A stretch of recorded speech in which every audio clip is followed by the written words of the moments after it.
We want to look at sort of the wider influence of the Beatles, and of course, beyond music, the Beatles explored the visual. They made 5 films, and humor was an early trademark, particularly in A Hard Day's Night. So we're going to bring out 2 guests to talk about that, the sort of broader influence of the Beatles. Julie Taymor is an acclaimed theater and film director, and she also wrote and directed Across the Universe, a 60s love story built around Beatles music, and she had her own love affair with the Beatles that started on February 9th, 1964. Neil Innes is one of a musical and comedic force, really. He's behind the Rutles, one of the forces behind the Rutles, the 70s band that brilliantly parodied the Beatles, of course, in music and mockumentary, including the film All You Need Is Cash, in which George Harrison had a small part. So please welcome Julie Taymor and Neil Innes. Hi, Julie. Nice to meet you. Nice to meet you, too. Hey, Neil.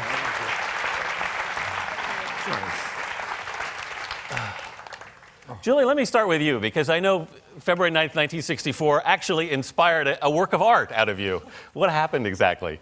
I watched the show, the Ed Sullivan Show. Mm-hmm. So Were you a big fan already? I can't remember. No, I think I was. You know, my older sister played all the music, and I would hear it. But I think I started to be a fan, an 11-year-old fan at that time. 11 years old. Yeah. And you actually did a couple of drawings? I did. What do you remember what you drew? Well, I think I drew from the point of view of the Beatles. I think I was behind one of their heads, and I drew this theater, and I've never been in this theater till today. So I actually... There it is. Oh, no, that's not that. That's party dancing. The other one is the actual that one. There you are.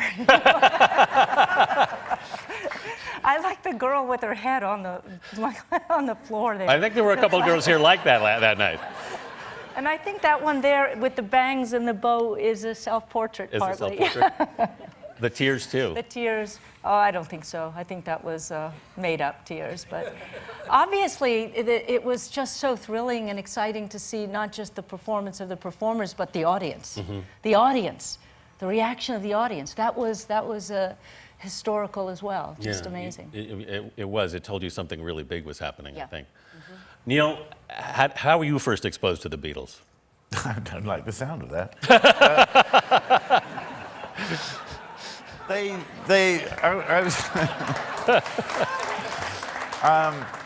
I was in a band called the Bonzo Dog Doodah Band, and thank you.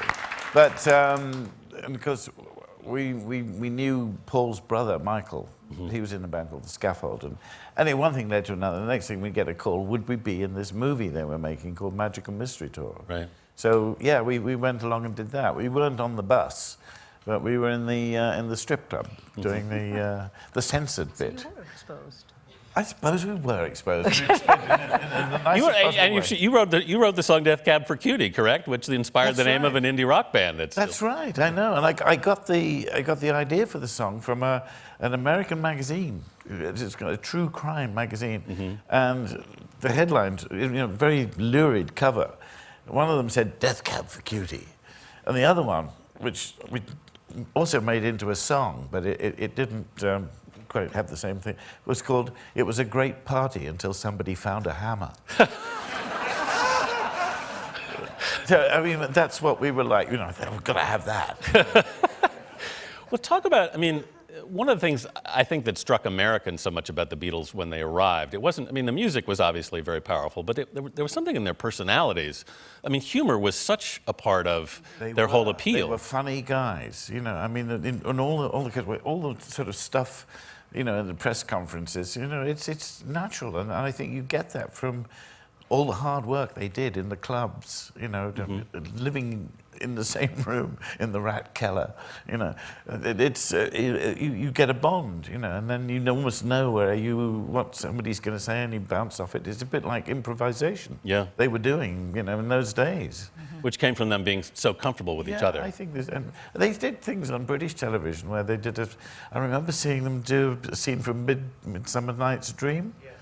And Ringo was sort of, "I am Wall," And I remember that well. It was great. That's where we got it from. I just did that, and we had this. Didn't know we stole it from Ringo. Julie, you ended up making a movie with Beatles music. I know T-Bone Burnett was involved in that, and I once in a conversation with him, he was using a Beatles song for another movie, and he said covering a Beatles song is one of the hardest things to do. He said, you think it would be easy, but they're so distinguished that it's extremely difficult to actually cover them. Well, Elliot Goldenthal, who did a great deal of the arrangements for that, for Across the Universe, said it like this, that if you're one chromosome away from the original in the arrangement and the singing, it's deathly. It's terrible.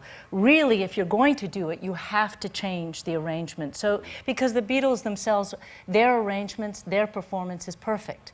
But to do, they're such great, the individuals, the composer and as lyricists and composers, John, Paul, George in particular, and Ringo as well in one song, but they're such great composers that other people can cover those songs and make it their own. There are a lot of bands, there are a lot of songs from bands where you don't like it when you don't hear the original. You know, you don't like it as much. You can't get the original performer's version out of your head, but the Beatles are George, John, those composers are so brilliant that an Aretha Franklin version of Let It Be is very different than Paul's. And all of these other great songs are so well done in other mouths. So I think, you know, as far as T-Bone and Elliot and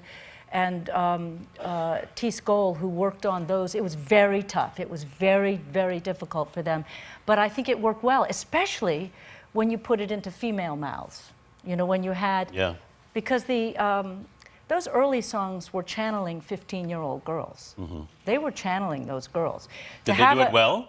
Well, I'm saying of course they did. That's why the girls went crazy for them, because these songs, If I Fell in Love with You, they're really hard to even imagine men singing some of these songs now. Neil, the Rutles started as sort of a one-off skit. Yeah. How did it expand beyond that? Well, because I think at the time they were talking about offering the Beatles $20 million each to get back together again. Right. It was getting silly, you know, and Lorne Michaels down the road in that other network. You know, there were running gags about it. Yeah. You know, they had George on there and was waving $3,000 under his nose because that was the musicians' union rate for 4 guys. I said, just get the guys back together, you know. Yeah. I said, what, all of this for me? And, you know, and he said, no, you have to share it between you. Maybe you don't have to tell Ringo. They were doing jokes like that. And, but he said it was getting silly, so something sillier needed to be done. And Eric and I had already made this kind of one-off. This is Eric Idle, yeah. Eric Idle, yeah. I don't know how long we got. Rutland Weekend Television was a BBC Two cheap television joke, because Rutland is the smallest county in England. Anyway, it's a license to make cheap movies. And I thought one cheap thing was to do a black and white, speeded up movie like A Hard Day's Night. Because you put 4 guys in wigs and trousers and pointy shoes, run around a field. You know, what can go wrong? So they played this as part of the running gag. Yeah. That, you know, okay, so Eric Idle's hosting the show because he said he could get the Beatles back together, but it was a bad line. What he'd said was the Rutles. So they showed the Rutles on Saturday Night Live. And the mailbag was amazing, and everyone was in on the joke, as it were. And so Lorne went downstairs and got the money, and that's how the film came about. All you need is cash. And I have to say that George was right in it, you know, up to his neck, you know, because he really, really wanted to make that movie. You know? Well, did you feel, in the beginning, did you feel like you had to run it by the Beatles somehow, or? No, because, I mean, one of them was sort of like shoving us. So George was behind it all the way. Yeah, very much. He got Mick Jagger and Paul Simon to come in there and lie through their teeth, you know. It's the same stories, but, you know, just changing the names. Everybody knew what to do on that project. It was fun. Because I think the timing for that was right. But, you know, why we're here tonight is because it is one of the major events of the 20th century. Yeah. You know, along with 2 world wars, the atom bomb, and a bit of Frank Sinatra and Elvis. But, you know, that pretty much sums it up. How would you ultimately describe, I mean, the Beatles' influence did extend beyond just music, obviously. It is true what you say, Julie. I was told, you know, somewhere a difference between Tchaikovsky and Bach. You know, Tchaikovsky is all about the arrangement, the orchestration. Whereas Bach, you know, you can play it on recorders, it sounds good. And you're right about the composition of those songs. You know, one of the most infuriating things as a composer is that I had to keep it elegant and yet simple, and they did that, you know, and it didn't sound overworked. They just worked out, you know, by playing all these other standards. I mean, they learned from everybody else as well, but somehow the chemistry came up with what it was, and it had that effect. At that time, everyone must have been ready for it. You know, maybe just that right period of a generation growing up where their parents had been through a world war, and they felt they could change something. And all that kind of, you know, any war, everyone says never again, you know, immediately. And morality raises its head again, you know, and they all have a hope for the future. And this wave, you know, the Beatles caught it. I think Derek Taylor had the best explanation of that. He said, you know, people said the Beatles caught the bus. He said, no, the Beatles were the bus. But they were very receptive to influences and inspirations, incredibly receptive.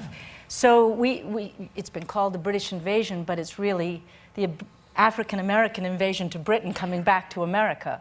Because their openness and appreciation for black music, black American music, Little Richard. Great influence, and Motown, which is Muddy sponsored Waters. this night. Yeah, all of that. So they were just sponges.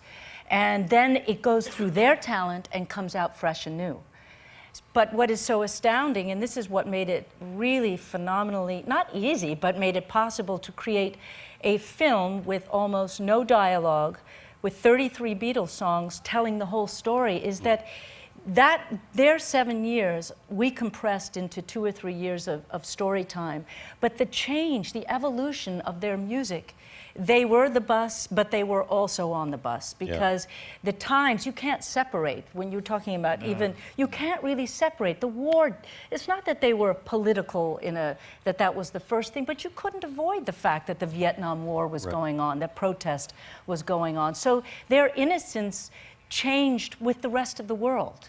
And they were at the vanguard of expressing it through music in a very direct way, without a lot of forethought, but just extremely deep. How do you go from I Want to Hold Your Hand to A Day in the Life? Yeah. You know? I think partly, you know, the girls, you know, being channeled, the screaming forced them off the road. And that's an another studio. Way, into the studio, Absolutely. where they got inventive with 4-track machines, put 4 of them together and made Sgt. Pepper. You know, because what are you going to do? Where are you going to put that energy? And they put it into recording. And in a way, they're to blame for all this progressive rock. But